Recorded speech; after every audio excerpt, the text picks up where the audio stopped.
welcome back to my channel. I hope you guys are doing well. I'm doing fantastic.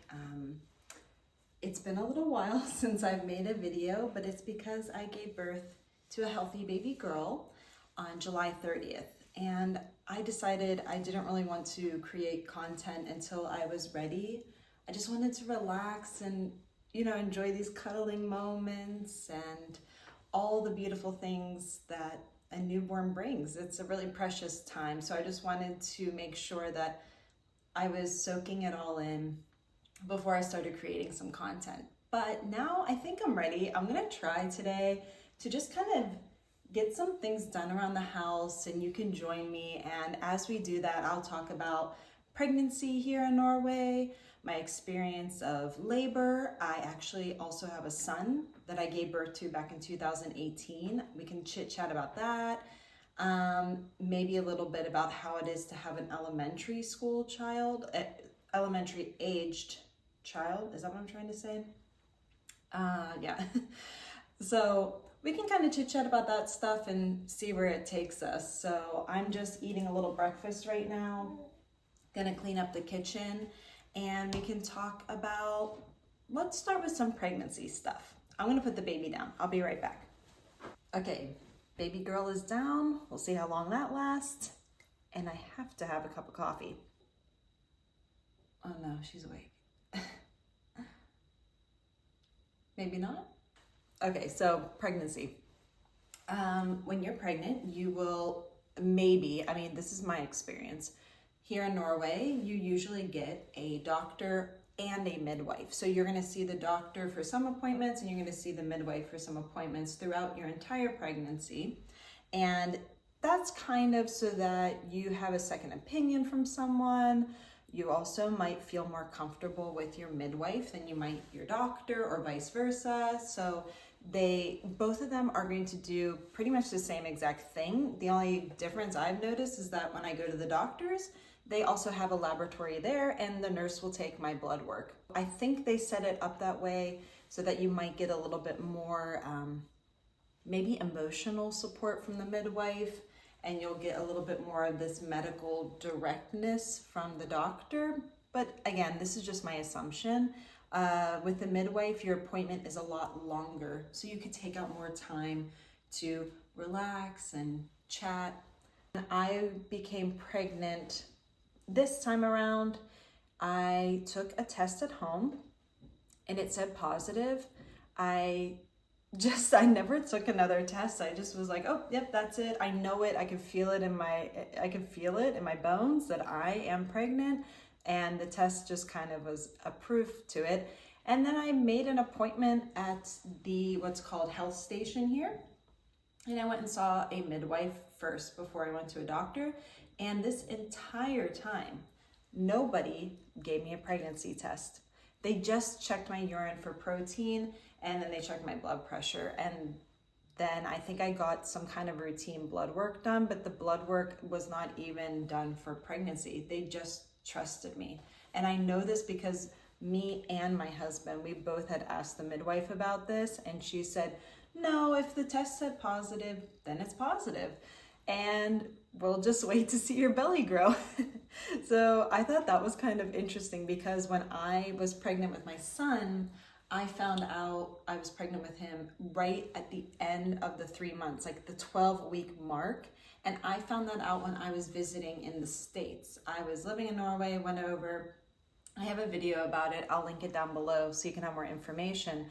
But when I went with my son in the States, I had to go to a gynecologist, and the gynecologist had taken a urine test, to show that I was pregnant. And with that said, also, there's very little intervention here in Norway. I realized it's a lot of just trusting your body. They trust the patient, and they'll say to the mother, how do you feel? Do you want me to examine you? Do you want this? Do you want that? Whereas here, whereas in the States, I was asked, I felt comfortable and everything, but they actually did check me down there. Yeah, that I felt was a big difference that I saw. But again, this was for my first pregnancy, and that was back in 2018. So things could change. And I know in the States, a lot of things are privatized, so you could maybe have a totally different experience than I did. So yes, with the pregnancy, I think that was about it. Yeah. If you have any other questions, let me know and I'll try to answer them for you. But I'm going to do a little bit of cleaning up, and then I can tell you about my labor that I had with my son and my daughter. I did it both here in Norway and had two totally different experiences. So I want to share that with you guys.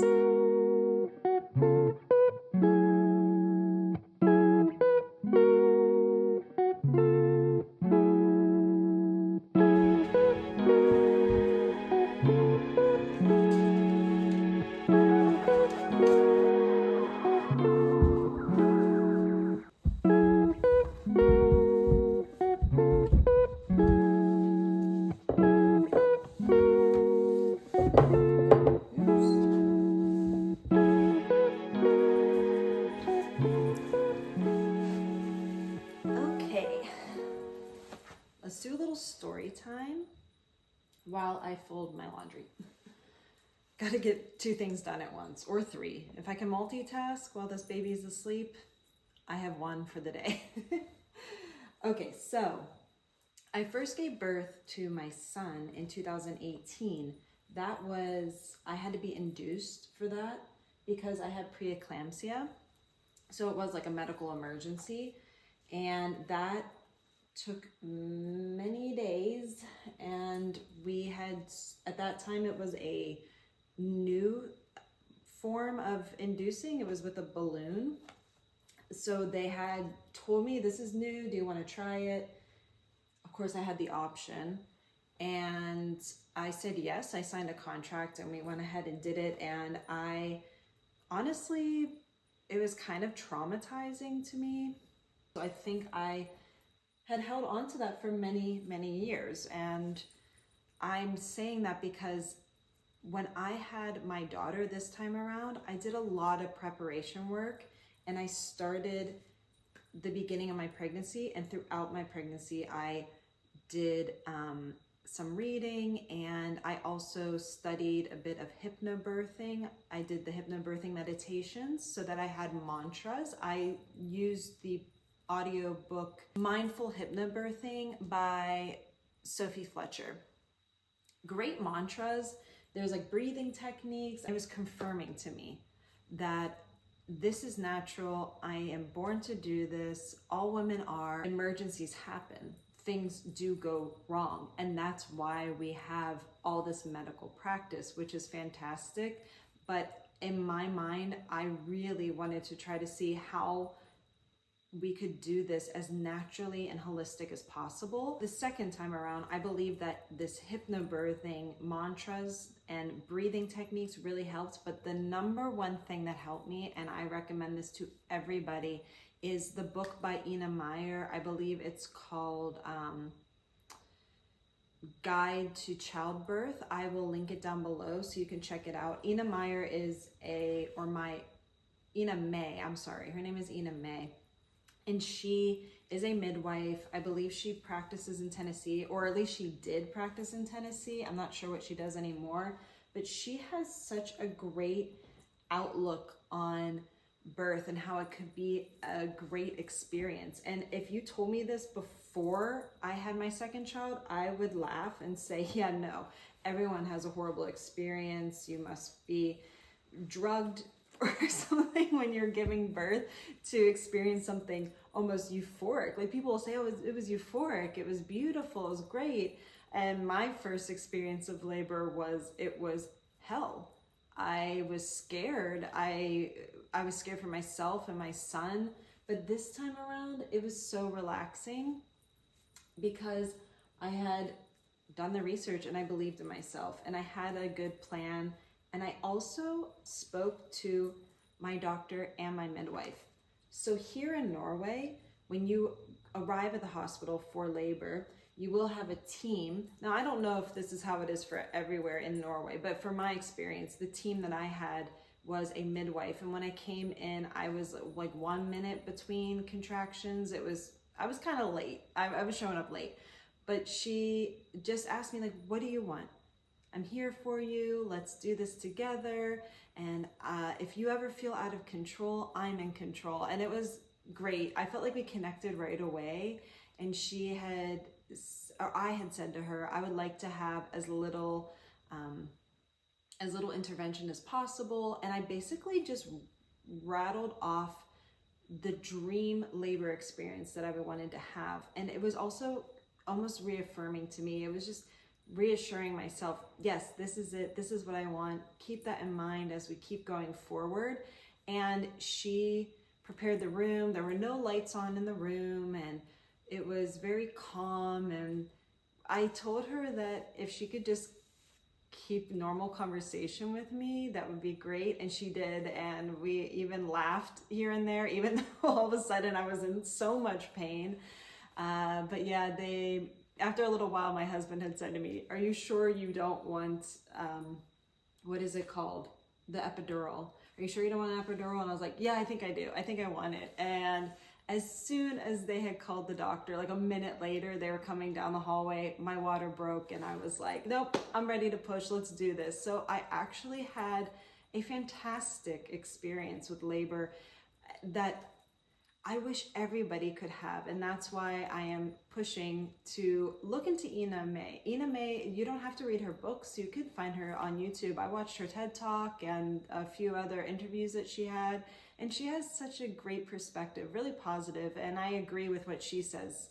She says something about how in our Western culture, we look at labor as such a daunting task, whereas it's really an experience that we should value as women. It is that time where we welcome our child into our life and we become a mother. So with that said, here in Norway, I've noticed, compared to people that I know from the United States and Canada, this is just an observation from what I know of. I don't know statistically, but it seems as though in America, there's more intervention, and they jump in for C-sections maybe sooner than they should. I don't know. This is, again, just from what I've noticed, but pretty much everyone I know here in Norway had a vaginal birth, and they don't recommend to do a, scheduled C-section. With my son, I wanted a scheduled C-section, and the midwife said, of course, we will do whatever you want. However, I really recommend that you try the vaginal birth because it is more natural. You don't have that, you don't have the recovery time that you would do with a vaginal birth. Or that you would with the C-section. The C-section, of course, you're cutting through like 7 layers of muscle. So she was probably thinking I'm crazy for wanting to do that, but I really didn't think that I could do it. I really didn't think that I could do labor in a natural way. So with that being said, I just wanted to put that out there because I thought that was something a little bit interesting to me, that almost everyone I know from the States and Canada who is my age or around my age had C-sections. And most of the people I know here in Norway, they had done it naturally and as a vaginal birth. So that's that observation. While I'm here, I still have laundry to do. I was going to talk to you guys a bit about postpartum. So postpartum in Norway, you are set up at a place called the health station, like I had said before, but you now get a new nurse that they called a earth mom, jordmor in Norwegian. And the earth mom is basically your nurse who's going to help you and your baby. And then the pediatrician, who's the doctor for your child, will come into certain appointments here and there for kind of like a second glance at your child. Now, at this health station, they also set you up with what's called, I think, a barselgruppe. It's kind of like a postpartum mommy group. I call it like the mom coffee group because they're just trying to set you up so that you have some people to socialize with that have babies the same age as your baby. So it's new moms and you can kind of just bounce ideas off of each other, meet up for coffee or lunch. So it's really nice. Or if you just want to say, like, we throw messages out there in the group like, hey, who wants to go for a walk today? Or, hey, I've been experiencing this with my baby. Have you guys experienced that too? And what are you doing about it? It's so nice, especially for someone like me. When I had my son and I was an immigrant, I was just new to the whole situation. And here in Norway, they do things a little differently. I didn't know about the different baby stores, where to shop online. And I didn't know about this whole sleeping outside no matter what weather thing. So parents here in Scandinavia have their babies sleep outside because supposedly the fresh air is the healthiest for them, and they believe that they sleep better. So I had no clue how to dress my baby for him to sleep out in the snow for maybe 2 hours, which was wild to me. But once I learned that you're doing certain layers of like wool and then fleece, and there's a specific sleeping bag that they can be put into, and putting salve on the face or balsam, whatever you want to call it, to protect them from the cold air. It does help, because also if you can get your baby to nap in the stroller, then you can go for walks yourself. And then once they're asleep, maybe they get another hour stretch of the nap time, you can leave them outside. So yes, I know it's a big thing that I've seen on TikTok, a lot of people talking about the sleeping outside thing, and it's great. I mean, it's kind of funny because us American moms here in Norway, we have a Facebook group, and we have talked about it a little bit, and we joke that the doctors are always, no matter what, if your baby's sick, they're just gonna say, let them sleep outside, make sure that they're getting that fresh air, and that's the cure. Your baby could be like coughing up a lung, and they're like, no, they just need that fresh air. And it could be true, because they're just trying their best to give you that natural remedy before going in and giving a prescription, especially to such a small little thing, you know? Yes, at the health station, they also set you up with I think it's a psychiatrist if you need it. Again, this is free. All of this is free. So whatever your child needs is free. If you need some help with postpartum anxiety or depression, family therapy, that is also given to you for free, because it's helping the people. I could go on and on about that, but I'm not going to talk about America versus Norway when it comes to families, not in this video at least. So yeah, after you give birth, you have your maternity leave, which is about 9 months, and then the father will take over for like 2 months. I could be wrong right now, because mine's a little bit different of a situation. I'm taking almost a whole year off, and then you are still getting paid. You will still get paid your salary. Now, for some people, certain salaries, it may differ a little bit. It could change. It depends on what the government decides to give you, from what I understand. And if you want to, I believe that after a year of maternity leave, you can go ahead and take 2 more years until your child's about 3 years old. 2 more years off of work. But within those 2 years, you're not going to get your salary pay, but you won't lose your contract for work. So whatever work you have, you're going to keep that same contract. So you don't have to worry about it. If you want to stay at home with your child and know that you still have a job when you're all done, it's the most refreshing feeling. And you feel as though you can go into parenthood, you can go into motherhood and not have to be so worried. I'm going to put this stuff away, and then we can chit chat a little bit, maybe about being a mom and to a child who's kind of in elementary school, because that's the only experience I have so far. So I'll see you in a bit.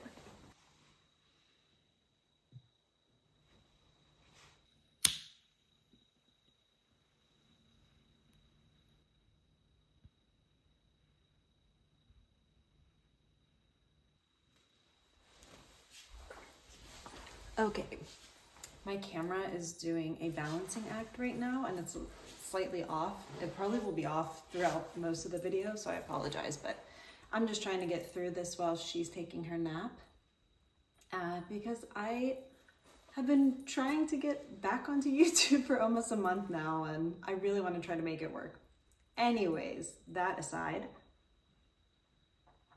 I thought I would talk a little bit about parenting here in Norway when I have a 7-year-old. So this could be totally different in other parts of Norway, could be just my experience, and it could also be just my experience as I am an immigrant and I'm looking from it with that sort of a lens, and my child is also 7 years old and a boy. Anyway, I just thought I would point out that when we started school, he was 6 years old. When he started school, he was 6 years old. And what I thought was very interesting is that they are outside so often. They go in the morning from about 8:30 until about 9:30. They do like these little station things where they're kind of either being physical or doing math work on a fun iPad game, or they're doing puzzles, Legos, whatever these little activities are, and they switch around. So they're only doing maybe 10-15 minutes each area. After about 9:30 or 10 o'clock, they go outside, I believe. They're outside for pretty much most of the day. They eat their lunch. You pack a lunch here. There isn't a cafeteria. You don't have to buy lunch. There isn't even an option to buy lunch, to be honest with you. So they have to bring a water bottle, and they bring their what's called matpakke. It's just your lunchbox. And usually kids will bring either cracker bread with some kind of spread on top or bread with a spread. And I do vegetables for my son. Some people do vegetables, fruit, or some yogurt, maybe like a cheese stick. So yeah, pretty much the kids are outside most of the day. They come back in, and then they'll have maybe a subject that they learn about for a half hour, 45 minutes, or they have their gym class or their art class, music class, and then they're back outside again. And school is done at 1:15, 1:30, depending on the day. And since most people are working, they have an after school program where the kids get to hang out, again, puzzles, Legos, socializing, coloring, playing any kind of sport that they have available there, out in the playground. Sometimes if it's during a holiday break and the school is closed, you can still send them to these activity groups or after school program, and they will take them on what's called a tour, or like a hike. So sometimes they go hiking. Oh, that's also a thing. It's called uteskole, and uteskole, you go outside. So my son has his uteskole one day a week, and they go out, and if the weather permits, they will make a fire, and you can bring some raw hot dogs, and the kids can grill hot dogs over the fire. I pack a little hot cocoa that I make from scratch for him, and I think some other kids bring what's called soft. Soft is it's kind of like a syrup, I guess, that you can make from berries or different types of fruit, and you add water to it. Some parents will warm that up and put it in a thermos so that the kids have something to keep them warm and something to kind of look forward to in the middle of their hike. So they'll go out in the woods and they'll learn something about whatever. They could even be doing math out there, or then maybe they're learning about nature. But really, I noticed here in Norway, it's mostly about socializing. It's getting kids to socialize and be as independent as possible. There's a lot of physical activity as well. So when these kids are doing physical activity, they're taking care of their health, but they're also learning through socializing, through actual experience. And this is, to me, this is fantastic, because I grew up in the 90s and early 2000s where we just sat in a room and the teacher lectured at us, and it was really hard for me to concentrate. I would have appreciated learning more of the street smarts as much as I was learning about the book smarts. So I think they're trying to do a good balance here. The homework, speaking of which, is for my son. He's 7 years old, so he's been reading or practicing learning to read for about a year now. And they have a book that they send home, and he does like a page a day, a paragraph a day, and he can read the same paragraph 3 times in a row. And now that they're getting a little bit more into it, their reading teacher has said, ask them questions about what they read so that they aren't just pronouncing the letters anymore. They're actually understanding what they are reading. Another thing I find a little hard to adapt to is how much independence these children are given here in Norway. My son doesn't do this, but a lot of kids in our neighborhood, they meet up at 7:30 in the morning and they walk to the school and they get there by 8:30. So they do an entire hour of walking. Again, that's something that the school has said that they prefer the kids to do. They want these kids to walk or bike to school. I still can't let him go and do that. Maybe it's the American in me. I'm a little bit of a helicopter mom, but I've seen in the States, when growing up, we didn't walk, we had school buses. Here in our school district, we don't have school buses. The kids use the public school, or the public bus, pardon me. And the kids are taught to just be another part of society, which is very nice. However, I find it more convenient to just drive him in the mornings because I like to spend as long as time as possible with my son, and we just get like our morning cuddles in and chit chat a little bit and start the day nice and slow.